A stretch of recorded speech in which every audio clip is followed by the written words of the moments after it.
Hi everyone, my name is Christopher Norlin and welcome to my presentation. Today I'll be talking about how countries around the world use incentives to reduce municipal waste and the challenges we face in the United States when trying to apply similar programs, and what kind of incentives my state could introduce to help people recycle more and create less trash. And around the world, many countries have found smart ways to make recycling part of everyday life. In my case, for example, since I'm Swedish and have lived in Sweden my whole life, they have actually managed to figure out a pretty unique way to turn almost all waste and just turn it into energy. And actually only about 1% goes to landfills, which is pretty cool that they managed to find a way to be able to recycle something that for many other countries is just waste, and it's a big problem for the rest of the world, and they haven't really managed to find a solution like Sweden so far. But hopefully other countries can start to learn from countries like Sweden, but also countries like Germany, for example, when they have learned to use a deposit return system called Pfand. Hopefully I pronounced that right, which is basically where people pay a small deposit on bottles and cans and get the money back when they return them, helping the country maintain one of the highest recycling rates in the world. Also, Japan takes a more community-driven approach, with citizens following detailed sorting rules and strong local participation. These systems all have one thing in common. They combine clear structure with motivation, either through financial rewards or a shared sense of responsibility.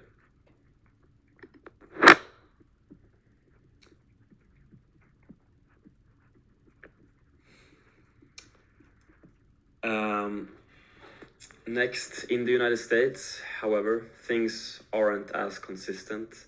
Every state and often every city has its own recycling rules, which creates confusion for people and makes it harder for businesses to operate efficiently.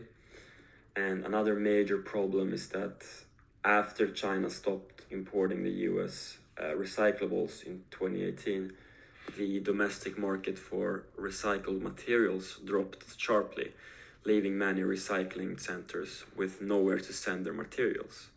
And on top of that, most Americans don't face any real incentives or penalties related to recycling, and it's often voluntary and untracked, which limits participation.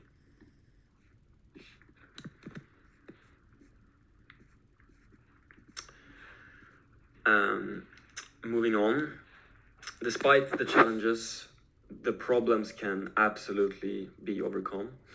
We could start by creating national recycling standards so everyone follows the same rules. Investing in domestic recycling plants would also help create jobs while keeping materials in circulation here at home.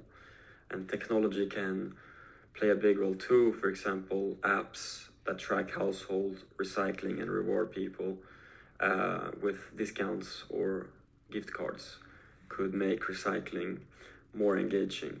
And finally, better public education would help people understand how their individual actions connect to bigger environmental goals.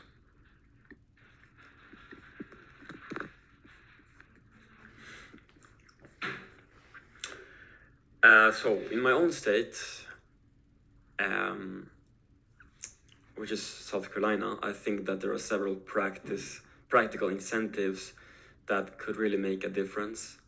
For example, a pay-as-you-throw system would charge households based on how much trash they produce. So people who create less waste pay less.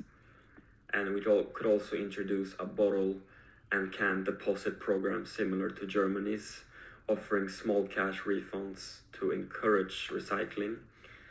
And I'd also love to see a reward app that gives users points or discount for consistent recycling habits, along with stronger school and community programs that teach how recycling helps both the environment and the economy. And these ideas are realistic, cost effective, and would build better habits over time. And many other countries have also shown us that it's possible.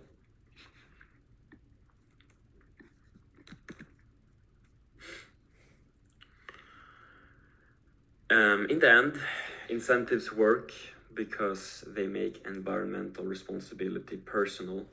And when people see that they can save money, earn rewards, and live in cleaner neighborhoods, they're more likely to take action. And other countries have shown that when governments and citizens work together, massive improvements can happen quickly.